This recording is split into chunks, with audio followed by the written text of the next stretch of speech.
Hello viewers, আসসালামু আলাইকুম। আশা করছি আপনারা সবাই ভালো আছেন। আল্লাহর রহমতে আমিও ভালো আছি।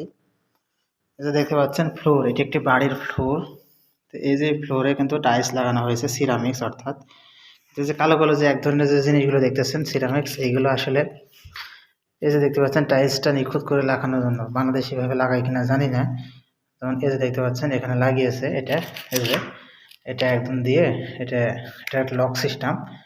এই ২ টা এই কালো এই জিনিসটার ভিতর ঢুকিয়ে দিলে এটা একদম নিখুঁত সমান হয় আর সে কারণে এটা লাগিয়েছে। দেখুন কিন্তু আমাদের বাংলাদেশে এভাবে লাগানোর প্রয়োজন পড়ে না, কারণ আমাদের বাংলাদেশের যে সিনিয়র মিস্ত্রিগুলো আছে আমার মনে হয় এর সাথে অনেক বেশি। তো এটা একটি ইন্ডিয়ান যারা টাইলসের কাজ করে তারা এগুলো লাগাইছে। এই যে দেখতে পাচ্ছেন এই যে এগুলো এক ধরনের একটা লক এই যে এখানে লাগানো হয়নি, এই লকটা ভেতরে ঢুকিয়ে আনা এই পাশ দিয়ে আরও একটা টাইলস লাগানো হবে। তারপরে এদিক দিয়ে এই যে দেখতে পাচ্ছেন এভাবে ঠিক লকগুলো লাগানো হবে যাতে করে টাইলসটা সমান হয়। তো সবাই ভালো থাকবেন। আল্লাহ হাফেজ। আসসালামু আলাইকুম।